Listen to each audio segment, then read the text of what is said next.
Inilah Z, bayi perempuan yang lahir pada 18 Oktober 2022. 2 minggu berselang, Z tidak lagi merasakan kehangatan pelukan EA, ibu kandungnya. Ia dipindah tangankan oleh ibu berusia 28 tahun ini kepada orang tua asuh yang baru, PJ. Awal mula saya kan hamil di luar nikah. Saya kalut, saya bingung, posisi orang tua nggak tahu. Semua saya sendiri, akhirnya saya cari orang yang mau ngadopsi anak saya.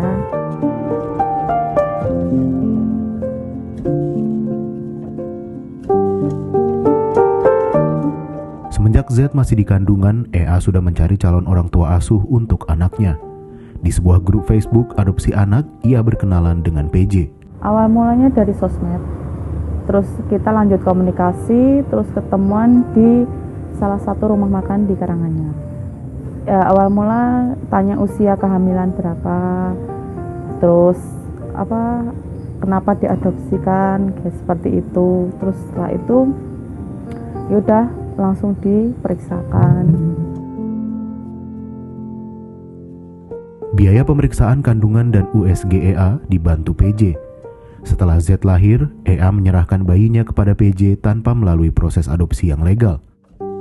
5 bulan kemudian, EA menyesal telah memindah tangankan darah dagingnya itu. Ia berusaha mendapatkan Z kembali. Sebenarnya masih di rumah sakit itu saya pengen sekali ngasuh. Tapi karena kayak hutang budi ya, karena beliau kan sudah merawat saya waktu hamil, jadi saya ragu untuk mau mintanya lagi, takut. Sebenarnya itu mau jalan 5 bulan baru saya ambil. Itu melalui proses pertama saya laporan ke Polres, akhirnya yang ngejalanin Polsek, minta bantuan gitu. Ya udah, akhirnya bisa kembali. Meski sekarang Z sudah kembali ke pelukan EA, masalah baru muncul. Pusaran adopsi bayi ilegal memaksanya membayar ganti 30 juta rupiah kepada PJ. Sebaliknya, PJ dan suaminya merasa dibohongi EA. Kan gini Pak, dulu saya kan mau adopsi. Ya masih yang kita adopsi kali. Mau cari adopsi intinya jangan uang hutang gitu. Saya ngumpulin Pak, saya nabung sampai dapat 20 juta. Itu memang khusus saya mau lihat adopsi. Yang jelas yang 20 itu memang saya sudah habis.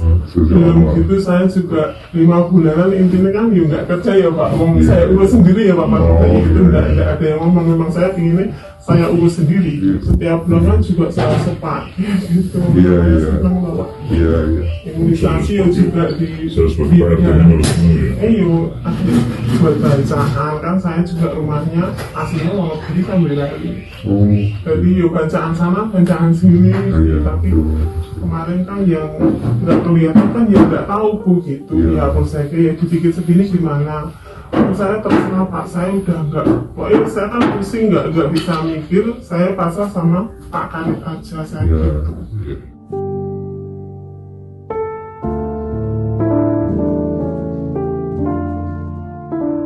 Apa yang dialami EA mirip dengan yang terjadi pada SA, ibu asal Semarang, Jawa Tengah.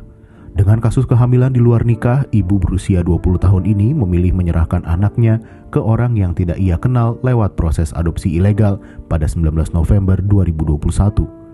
Berbeda dengan EA, proses adopsi bayi SA melibatkan DY, perantara terindikasi calo yang ia kenal melalui Facebook. DY yang mencarikan orang tua asuh bagi bayinya. Setelah beberapa bulan, SA berubah pikiran dan ingin mendapatkan lagi bayinya. Namun hingga akhir April 2023, upaya SA mengambil lagi bayinya belum membuahkan hasil. Saya saat itu mencari orang tua sambung itu lewat Facebook dan bertemu dengan Facebook yang bernama Zibi. Setelah itu saya bertukar nomor telepon dan saya berkomunikasi dengan berkata kepada saya kalau dia mau mencarikan om dan tantenya orang yang mau mengadopsikan anaknya untuk mereka karena mereka sudah 9 tahun menikah dan tidak mempunyai momongan. Saya sampaikan iya, saya benar mau mengadopsikan anak saya untuk beliau. Setelah itu di situ beliau membuat surat pernyataan tertulis memakai tangan dan diberi materai kalau saya benar-benar mau mengadopsikan anak saya kepada om dan tante.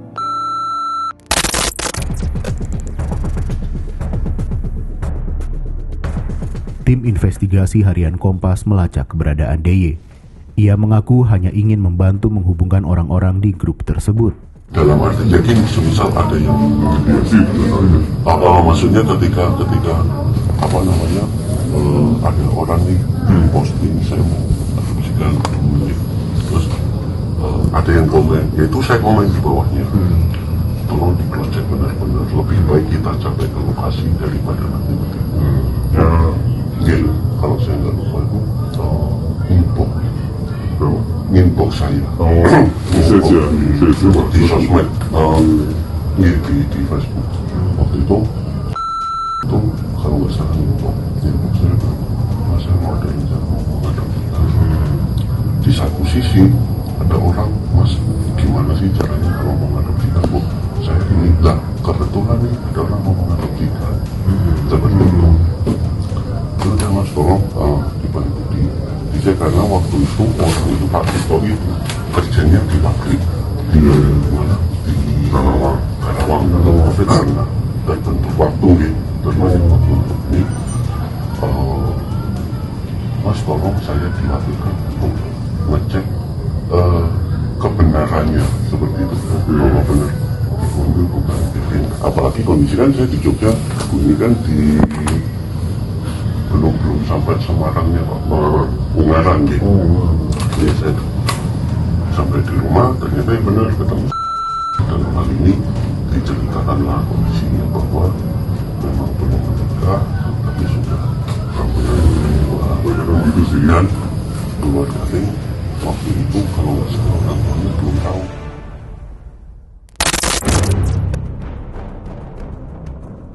Sosok CP yang dikenalkan DY kepada SA bukanlah om dari DY seperti yang diceritakan kepada SA.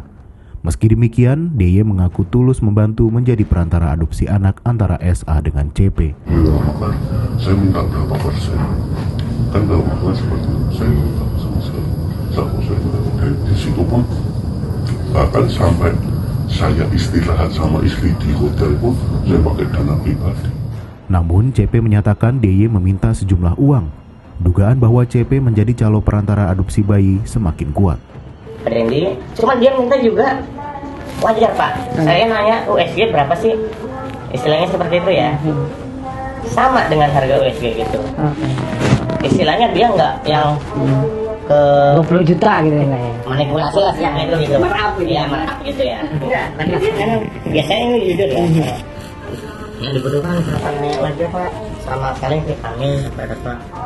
300 sama itu paling yang kecil gitu. Maksudnya saya masih nanya-nanya dengan teman yang istrinya di bidan itu, oh ya emang segituan gitu, kayak gitu mah. Dia pun minta wajar 1 juta doang, karena untuk sewa mobil, bensin segala macam wajar lah, masuk akal lah, saya juga masuk akal gitu kan. Tak hanya masalah dana, penyelewengan dokumen kelahiran pun juga dilakukan DY.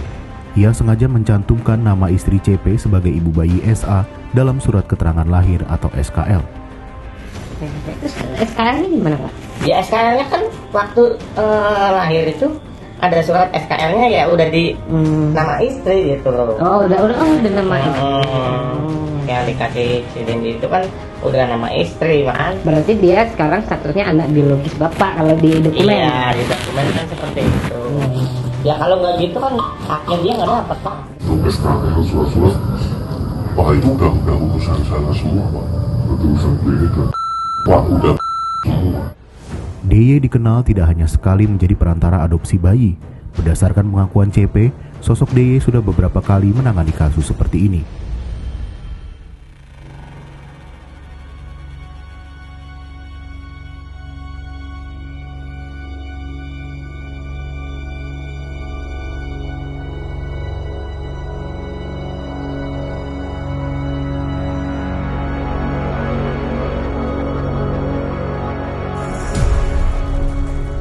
EA dan SA hanya segelintir kasus adopsi bayi secara ilegal.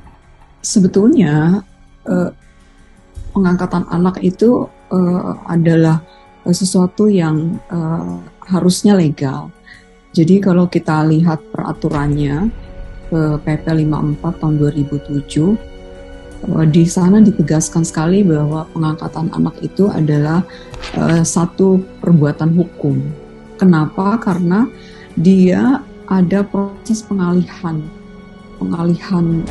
hak asuh, kuasa asuh seorang anak ya dari orang tua atau dari siapapun itu yang punya kewajiban untuk memelihara, merawat, mendidik anak yang sah, apakah orang tuanya atau wali yang sah, kepada pihak lain. Banyaknya orang yang ingin mendapatkan momongan dan juga kasus kehamilan yang tidak diinginkan menyuburkan praktik adopsi ilegal sekaligus menjadi ladang emas bagi beberapa oknum. Nah, jadi saya merasa ada aktor-aktor tertentu yang mencari keuntungan tertentu. Jadi mereka mengatasnamakan adopsi itu, menggunakan kata adopsi aja sudah keliru. Memang akarnya itu juga harus kita cermati juga, karena banyak anak-anak yang tidak diinginkan, tidak diinginkan. Terus ini mau kemana nih? Anak-anak ini mau dikemanain? Apa mau dibuang kemana? Misalnya masyarakat, saya sudah lama menikah, sudah puluhan tahun menikah, tapi kami belum punya anak, maka kami butuh anak. Bukan seperti itu sebenarnya harusnya. Anak butuh keluarga, bukan keluarga butuh anak. Itu yang harus kita balik. Karena apa? Karena memang demi kepentingan terbaik anak itu tadi di atas segalanya.